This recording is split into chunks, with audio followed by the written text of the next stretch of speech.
झारखंड के पहले चरण का मतदान खत्म हो गया है। 43 सीटों पर हुई वोटिंग से ज्यादा चर्चा ओल्ड ग्रैंड पार्टी कांग्रेस की सुस्ती है।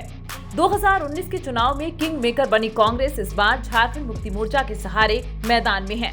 सवाल उठ रहा है कि जेएमएम के भरोसे चुनाव लड़ रही कांग्रेस इस बार के चुनाव में किंग मेकर बन पाएगी। 2019 के विधानसभा चुनाव में कांग्रेस पार्टी ने 16 सीटों पर जीत हासिल की थी। पार्टी जेएमएम के साथ सरकार में आई और उसे कैबिनेट में 4 पद मिले। कांग्रेस और जेएमएम की सरकार पूरे 5 साल तक चली।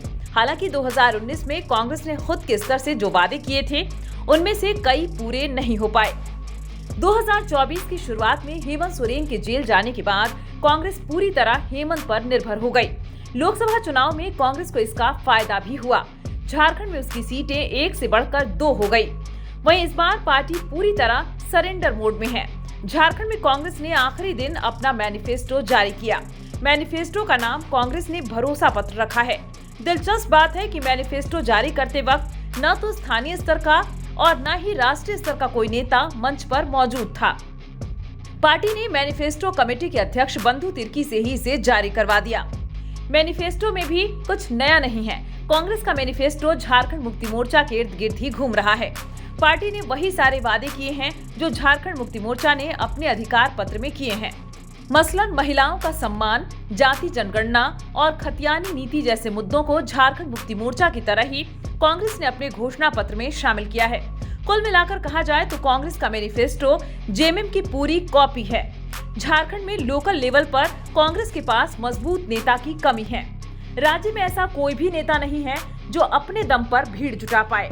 इसका खामियाजा कांग्रेस उम्मीदवारों को प्रचार में भुगतना पड़ रहा है। दिलचस्प बात है कि लोकल लीडर की जगह कांग्रेस के राष्ट्रीय महासचिव की तस्वीर लगाई जा रही है। पार्टी के मैनिफेस्टो में स्थानीय नेताओं की जगह पर गुलाम अहमद मीर की बड़ी तस्वीर छपी हुई है। उनके पीछे कमलेश महतो और रामेश्वर उरांव की तस्वीर है। उरांव अपने क्षेत्र लोहरदगा से बाहर नहीं निकल पा रहे हैं, जबकि कमलेश महतो भी भीड़ नहीं जुटा पा रहे।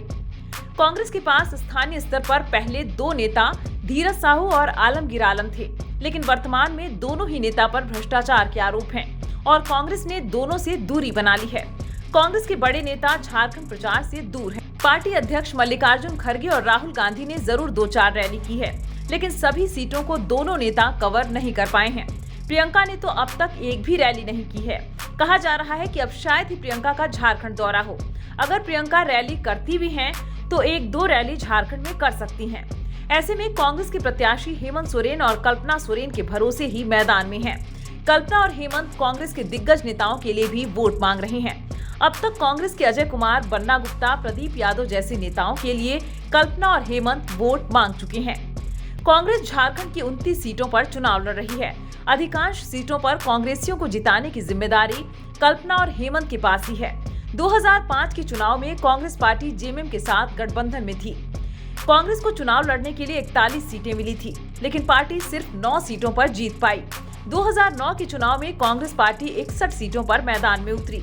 इस चुनाव में पार्टी को 14 सीटों पर जीत मिली और कांग्रेस विपक्ष में बैठ गई। 2014 के चुनाव में कांग्रेस जेएमएम के साथ फिर से मैदान में उतरी, लेकिन इस बार पार्टी को सिर्फ 6 सीटों पर जीत मिली। सुखदेव भगत, केन त्रिपाठी समेत कई बड़े नेता चुनाव हार गए। 2019 के विधानसभा चुनाव में पार्टी ने कमबैक किया और उसे 16 सीटों पर जीत मिली।